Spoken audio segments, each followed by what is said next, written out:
Sige, maligayang Lunes ng umaga sa inyo. Dahil Lunes ngayon, may 2 araw akong kailangan talakayin. Madalas, Sabado at Linggo ito at may mga kaganapan sa Europa dahil sa multikulturalismo at pagkakaiba-iba. Kaya kumpleto ako. Lahat ng kailangan nyo ay meron ako. Meron akong maraming insidente ng pananaksak. May mga pambubugbog lahat-lahat. Manood ka. Sige, simulan na natin agad. Umpisahan natin sa kwentong Frances na ito. Kaya isang 34 anyos na Sudanese migrant kilala ng pulis. Dati nang nahatulan dahil sa karahasan laban sa mga pulis at mga bantang pagpatay. At ngayon ay nasa psychiatric na pangangalaga. Alam mo na. Isang pasyente sa mental health ang basta na lang nanaksak ng 3 Frances sa gitna ng araw sa Clermont-Ferrand. Pero tandaan, ang imigrasyon ay lakas at ang pagkakaiba-iba ay kayamanan. Ang mga biktima, parang collateral damage lang. Narito pa ang impormasyon tungkol sa kanya. Siya ay isang 35 anyos na lalaki mula sa Darfur, Sudan. Oo, walang mangyayari kahit magdala ka ng mga tao mula sa mga lipunang binasak ng digmaan. Walang mangyayari. Ano nga ba ang pwedeng magkamali? Walang nagawa ang mga pulis kundi barilin siya. Yan ang magandang balita. At malinaw naman, hindi ito isang hiwalay na insidente at lalo lang itong lumalala. Isa ito sa mga larawan ng umatake. Buti na lang, wala nang taong ito ngayon. Pinangkang saksakin niya ang isang pulis sa leeg. Pero nabaril siya agad ng mga pulis. Sige, tuloy na tayo. Handa ka na ba? Ngayon naman, punta tayo sa Inglaterra sa ating sariling bunga ng multikulturalismo. Isang 19 na taong gulang ang kasalukuyan lumalaban para sa kanyang buhay sa ospital matapos siyang saksani sa Oldbury Town Center. 3 kabataan, kabilang si Suleil Uzair na may Pakistani na pangalan at 27 anyos ay kinasuhan ng tangkang pagpatay. Hindi ito nangyari sa isang madilim na eskinita. Nangyari ito sa isang mataong pamilihan sa oras ng tanghalian. At alam mo ba? Lalo pang gumanda ang nangyari. Isang matapang na konsehal mula Reform UK ang sumugod. Sumigaw para magtakbuhan ang mga tao. At siya rin ang nagpatigil ng pagdurugo habang hinihintay ang mga paramedic. Ilang bata pa mga pare? Ilang pang bata ang kailangang katayin bago pa? Hindi ko alam. Hindi ko alam. Nauubusan na ako ng masasabi. Hindi ko na alam ang sasabihin ko. Kaya siguro, i-report na lang natin ito. Gusto mo ba tara sa Italia? Ito ang Italia. Sige. Itong lalaking to. Ay chill lang. Nakikipag-usap sa mga kaibigan niya, nakatayo mag-isa. Hindi ko alam kung bakit may mga tao pa ring hindi aware sa paligid nila. Hindi ba nila nakita? Siguro hindi pa nila nakita. Kaya, alam mo, dapat palagi kang maging mapagmatyag. Kapag nasa pampublikong lugar ka, siguraduhin mo, alam mo yon, huwag kang tumalikod sa ilang tao. Palaging maging maingat tungkol dito. Uy, at hindi ito pagiging racist. Sige, dati nilang ginagamit ang gaslighting sa'yo. Sinasabing nag-stereotype at nag-racial profiling ka. Pasensya na, mahalaga ito. Alam mo, tuwing may nakikita akong kamukha ko, mas nag-iingat at mapagmatyag ako. Iniisip ko kung makikilala ko ng taong yon o kung magwawala siya. Pero sa huli, wala rin akong pakialam. Mas pipiliin ko pang matawag na racial profiler kaysa mamatay gaya ng lalaking ito. Hindi ko ipapakita ang buong video, kundi ang parte bago ang pag-atake. Tingnan mo, naglalakad lang siya, malamang tinitingnan siya. Parang may biglang nag-click sa isip niya. May nangyari. Parang, ikaw ang magiging biktima ko. Kaya bigla na lang siyang sumugod sa kanya. Wala talagang kalaban-laban yung lalaki at sinaksak siya sa leeg. Sabi ng ilang ulat, namatay daw yung lalaki. Isa siyang 55 taong gulang na Italianong lalaki. Sinaksak niya ito ng 20 beses. Tingnan mo yung gulat. Hindi tayo ginawa para dito, hindi ba? Sa tingin ko, hindi talaga tayo ginawa para dito. Hindi tayo. Karamihan sa atin ay hindi pa nakakakita ng pananaksak. Ako mismo, hindi pa ako nakakakita ng pananaksak sa totoong buhay. Wala pa akong nakitang matinding karahasan. Alam mo yon, may ilan lang akong nakitang suntukan dito at doon. Dati, nasangkot ako sa ilan. Pero para lang depensa sa sarili. Pero wala namang seryoso. Wala yung matinding karahasan, yung galit na karahasan na parang bumubulwak ang dugo na parang fountain. May isang tao na, isipin nyo nga mga pare, sinasabi sa atin na tanggapin nilang ito bilang bagong normal. Pinakpa na ang dugo kaya hindi ito nire-restrict ng YouTube. Tingnan nyo. Nagulat lang itong taong ito sa ibang mga tao na sumugod. Pero bago pa yon, nasaksak niya ng 25 beses ang isang 55 anyos na Italianong lalaki. Siyempre, yung kawawang matandang lalaki, parang, ano bang nasaksihan ko? Tignan nyo siya. Parang, anong nagawa ko? Hindi niya kaya. Umalis na lang siya. Kausap lang naman niya yun kanina. Saan kaya tayo kung walang pagkakaiba-iba? Si Rebecca Mistral yan. Nahanap niya ang direktang sinabi nito kasi kilala na siya ng pulis. Gaya ng madalas mangyari. Pero pinalaya siya dahil sa issue ng mental health. Sinabi niya ito matapos ang pag-atake. Masaya yon. Uulitin ko kapag nakalabas ako. Kita mo kung gaano siya kumpiyansa na makakalaya siya. At alam mo kung ano? Malamang makalaya siya. Makakalaya siya. Wala namang dapat makita rito. Alam nyo, ordinaryong araw lang yan sa Europa mga pare. Mga tao mula sa ikatlong mundo ang pinapasalang ang mga ordinaryong sibilisadong Europeo. Walang dapat makita. Bakit hindi tayo magtuon sa karahasan laban sa kababaihan? Tingnan niyo to, hindi ko ipapakita ang video dahil ayokong mapahamak o mabura ang account ko. Tingnan niyo to. Ang babaeng nakahiga sa lupa ay batang aliman. May nagsasabing bata pa siya. May iba namang babae na. Hindi pa alam ang buong detalye. May nagsasabi rin ng haharas ng babae at humihingi ng sex ang mga lalaking ito. Naipakita ko na sa inyo ang maraming video tungkol dito. Kaya hindi na dapat pagdudahan pa. Pero sino ba ang nakakaalam? Hindi rin mahalaga ang motibo. Hindi dapat ito nangyayari. Pero itong dalawang lalaking taga-gitnang silangan, binugbog talaga nila siya ng walang awa. Lalaltawan ko ng bahagi kung saan may mga di kilalang tumulong sa kanya. May mga taong tumapasok. Hayaan natin pumasok ang mga taong ito. Pumasok ang babaeng ito. My God.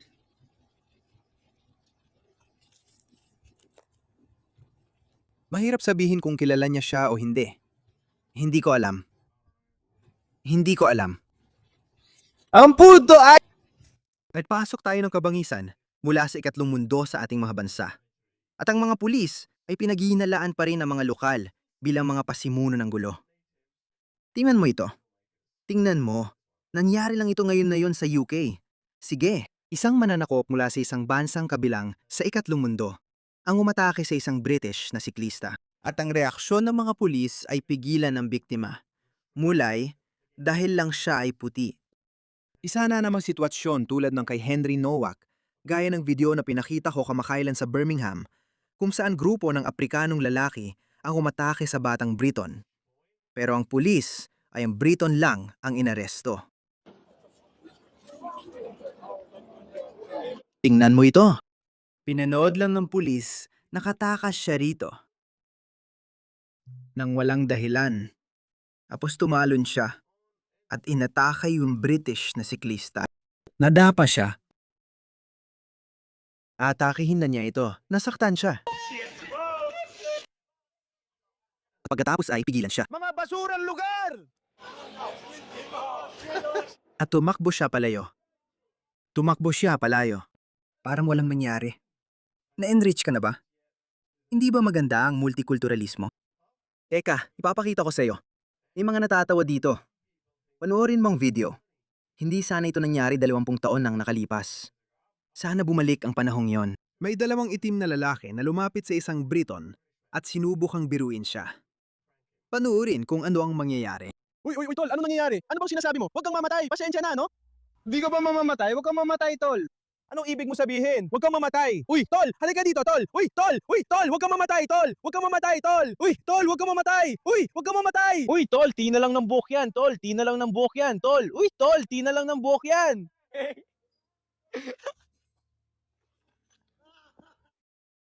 Ano to? At tingnan mo to. Akala ng tanga na to na ayos lang humiga sa gitna ng kalsada. At nakakatawa pa. Nakakatawa talaga. Kahit dito sila ipinanganak, hindi talaga naghahalo ang mga kultura. Siglo ang kailangan para mawala ang nakasanayan. Siglo ang kailangan para bumuo ng sibilisasyon, hindi lang basta mag-angkat ng tao. Tingnan mo ang nangyari sa Timog Aprika. Ang mga puti ang nagtayo ng Timog Aprika. Pero pinalaya sila at nagkakagulo na kayon. Sige, totoong kwenta ito. Ang henerasyon ng mga magulang ko, ang unang henerasyong lumaki sa malayang Pakistan, matapos palayain ng mga British ang India, narinig nila mula sa mga magulang nila, gaya ng lola ko. Naalala ko ring sabi ng lola ko, parang pinapaganda pa niya ang British Raj, sinasabi na kahit 1:00 ng madaling araw. Ang mga babaeng tulad niya, teenager pa noon, at ipinanganak noong 1930 ay pwedeng maglakad sa kalsada kahit alaisa ng madaling araw nang walang manggugulo. Nakita rin niya ang Pakistan matapos umalis ang mga British. Pagkatapos noon, ibang-iba na ang Pakistan at nasaksihan nila mismo ang pagbabago. Kaya ang henerasyon ng mga magulang ko ay madalas makarinig ng mga kwentong ganoon. Kaya natatandaan ko at hindi ako nag-e-exaggerate, hindi lang isang tao, hindi lang ang nanay ko ang nagsabi ngan sa akin. Marami noon na nagsabi na mali ang nangyari. Dapat pinalista lang natin ang Pakistan sa UK o Amerika at hayaan silang magpatakbo ng bansa at ng administrasyon. Kasi alam mo, aminin na lang natin. Ang mga Pakistani hindi talaga magaling sa pagpapatakbo ng isang lipunan. Laging pinapaalala ng mga politiko tulad ni Imran Khan ang kagandahan ng UK at ang maayos na sistemang panghustisya ng British. O bibigyan ta niya ng mga halimbawa ng Met Police o Scotland Yard. At o kaya, bibigyan kanya ng mga halimbawa ng mga bansang Scandinavian. Bakit? Wala sa kanila ang tunay na nakaunawa, Pero ngayon, may datos na tayo. Ang mga bumuo ng sibilisasyon lang ang kayang magpatakbo nito. Tingnan mo ang nangyari sa Zimbabwe. Tingnan mo ang nangyari sa South Africa.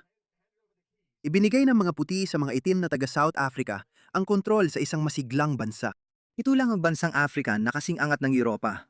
Maayos ang infrastruktura, matataas ang gusali, malinis ang kalsada, at kumpleto ang kailangan. Pero nung ibinigay na nila ang susi sa bagong pamunuan, na halos walang naging bahagi sa pagpapaunlad ng bansa, nasira ito. Nakakatawa, di ba? Sinasabi nilang Britanya ay itinayo ng mga migrante, pero hindi totoo yon.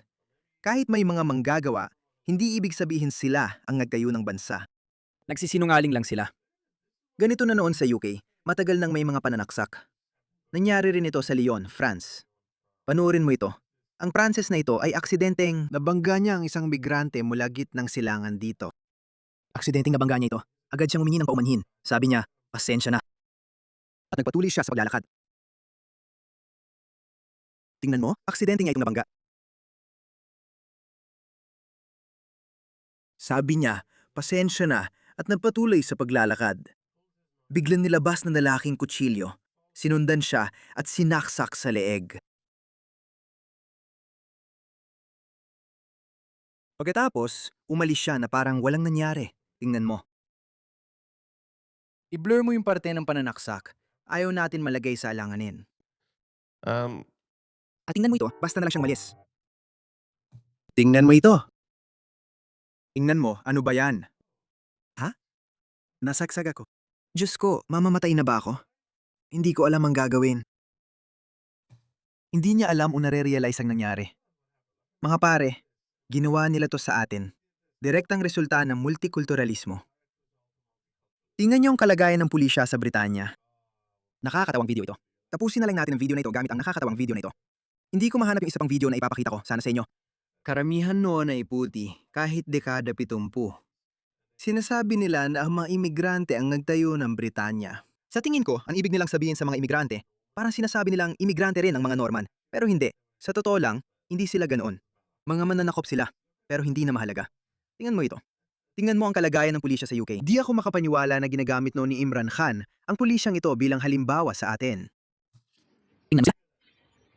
Nakakatawa talaga ang video na ito. Pinipigilan ng mga tao ang kabataang Aprikano.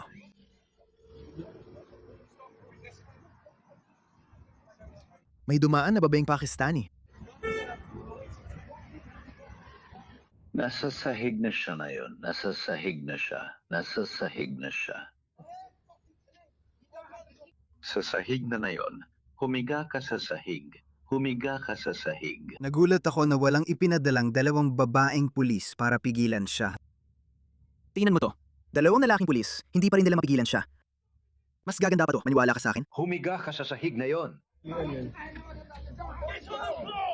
Wala silang diskarte. Nasa sahig siya. Nasa sahig siya. Bagsak na ako. Bagsak na ako. Bagsak na ako.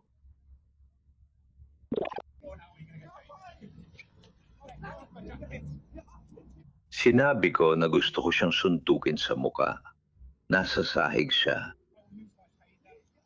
Nakakatawa talaga yon. Oo, hindi namin alam. Talaga nakakatawa. Oo. Wala ring gustong tumulong sa kanila. Wala akong pakialam. Ano to? Hindi tuwid, hindi tuwid. Lumigas sa sahig. Ang sahig, umiga ka. Ito ang. Nasa sahig siya? Lumayo ka o tumingin ka? Magaling na tao.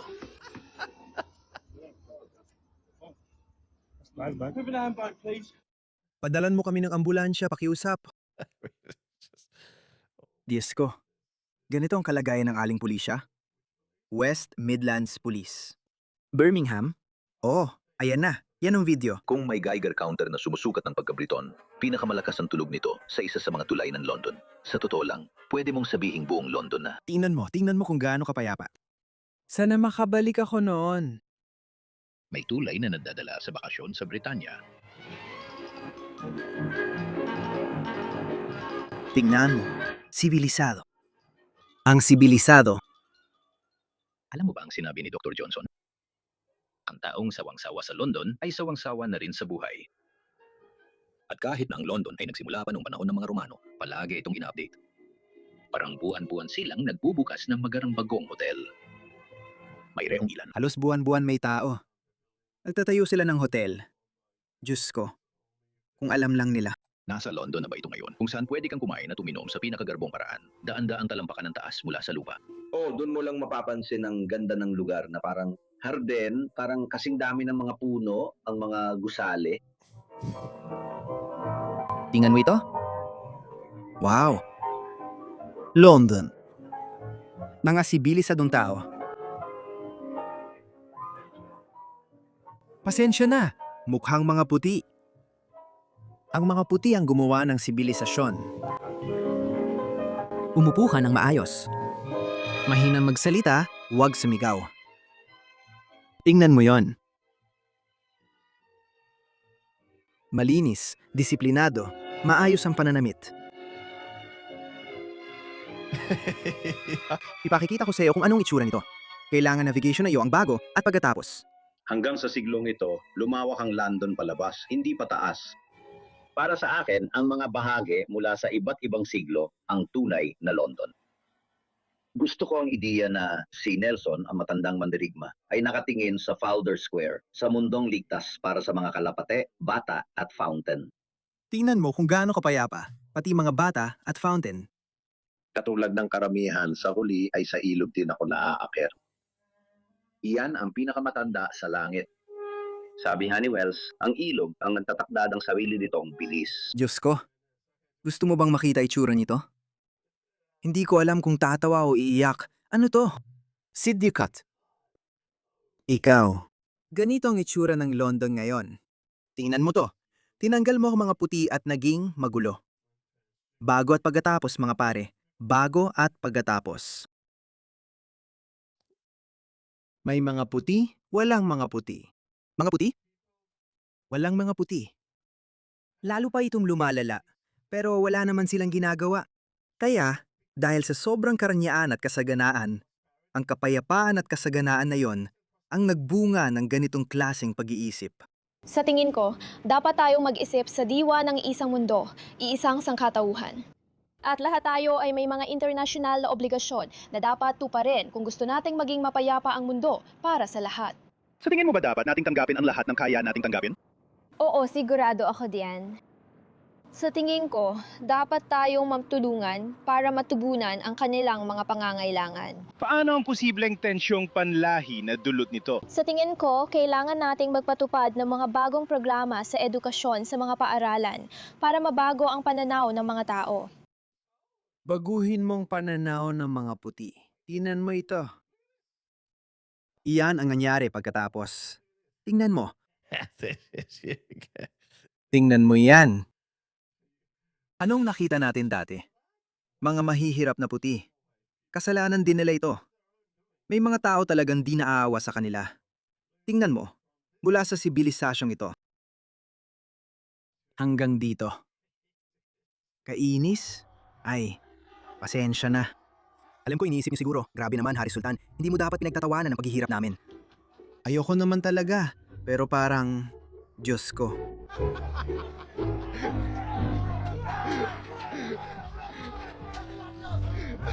Tatawagan si pulis!